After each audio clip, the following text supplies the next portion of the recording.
තිත්තයි කියලා කරවිල නොකා ඉන්න අයට තිත්ත පොඩ්ඩක්වත් නැති රසම රස කරවිල මේ විදිහට හදලා දෙන්නකෝ. කන හැමෝම ආයෙත් තිල්ලයි. පළමුව අපි කරවිල ගෙඩිය මේ විදිහට දෙකට කපා ගන්නවා.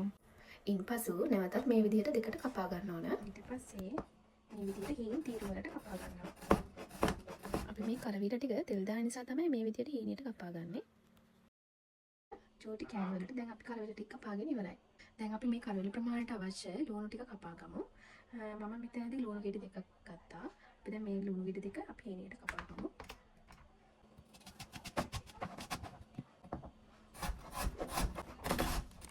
මේ වගේ අපි හීනියට ලුණු ටික කපා ගන්න ඕනේ. කරවිල ගෙඩි දෙකකට මේ වගේ ලුණු ප්‍රමාණයක් ඇති වෙයි කියලා හිතනවා. ඒතකොට මම ලුණු ගත්තේ ලුණු ගෙඩි එකමාරක්. මෙතන ලුණු ගෙඩි එකමාරක ලුණු මම කපාගෙන තියෙනවා. ඊට පස්සේ කරවිල වලට නැතුවම බැලතියක් තමයි මේ තක්කාලි කියන්නේ. අපි දැන් මේ තක්කාලි කෑල්ල චූටියට කපා ගමු.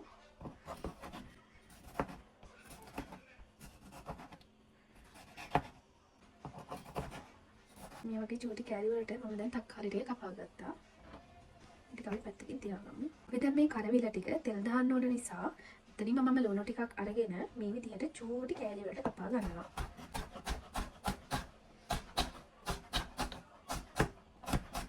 මේ විදිහට චූටි කෑලි ටිකක් කපා ගන්න. ඊට පස්සේ අපිට සුදු ලුණුත් අවශ්‍යයි. අපි මේ සුදු ලුණු ටිකත් පොඩියට මේ විදිහට කඩා ගන්නත් පුළුවන්. ඊපස්සේ මේ විදිහට තලාගෙන අපි මේ විදිහට චූටියට කපා ගමු.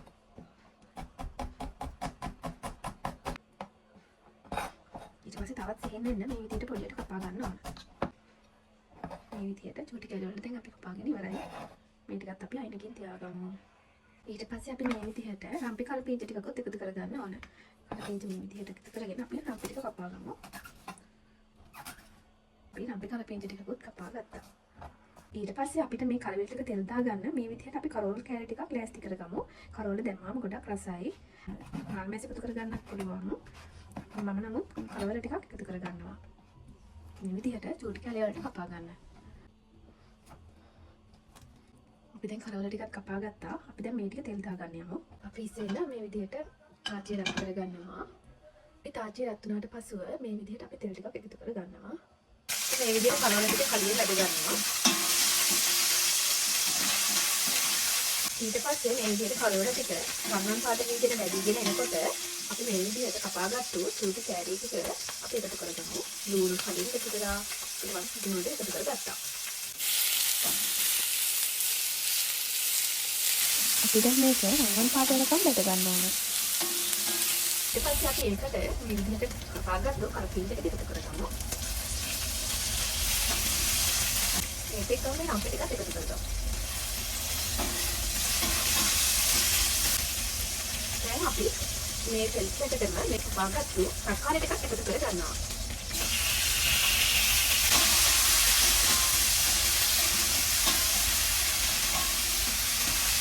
දැන් මේ විදිහට රන්වන් පාට විදිහට බැදීගෙන එනකොට කරවිල ටික එකතු කරගමු.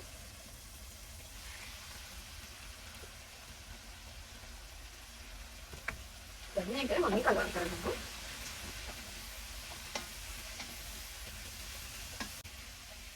දැන් අපි මේක හොඳට කලවම් කරගත්තා. අපි දැන් ඒකට මේ විදිහට ලුණු හැන්දක් එකතු කරගමු. ඒක ලුණු හැන්දයි. ලුණු හැන්දේ එකමාරක් විතර අපි දැන් මේ විදිහට දාගමු.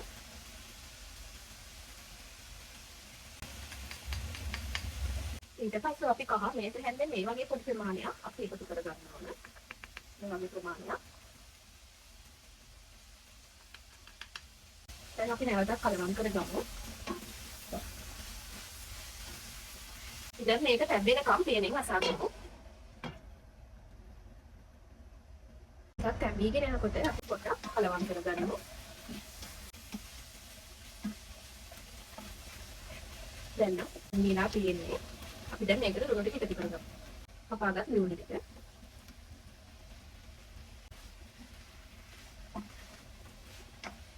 ඊට පස්සේ අපි කෑලි මිරිස් මේ වගේ ප්‍රමාණයක් එකතු කරගන්න ඕන.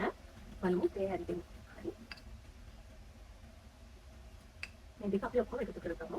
ඒ හැටි තුනක් වගේ තිබුණා. සමානට අවශ්‍ය ප්‍රමාණයට මිරිස් කුඩු එකතු කරගන්න. මේක මිරිස් කුඩු කිව්වට කෑලි මිරිස් තමයි අපි එකතු කරගත්තේ. දැන් මේ විදිහට තැඹෙන්න.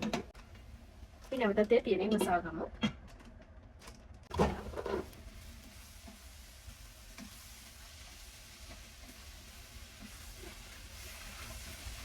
මේ විදිහට අල්ලි අල්ලන්න දෙන්න එපා. මේ විදිහට අතසා ගන්නවා. තවත් තැම්බෙන්න ඕන නිසා අපි තව ටිකක් වහලා තියමු. වැඩි මේක පොඩි කරගන්න එපා. තිත්තරහ එන්න පුළුවන්. අපිට අවශ්‍ය පදමට ලුණු මිරිස් ඇතිනම් අපිට දැන් ලිපෙන් බා ගන්න පුළුවන්. මේ තමයි ෆයිනල් ලුක් එක.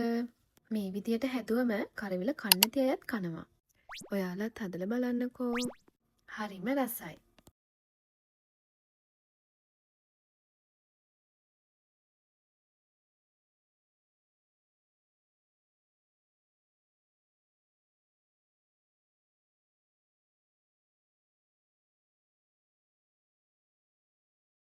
මම දැන් ලිපෙන් බාගත්තා. තිත්තයි කියලා කරවිල නොකා ඉන්න අයට තිත්ත පොඩ්ඩක්වත් නැති රසම රස කරවිල මේ විදියට හදලා දෙන්නකෝ.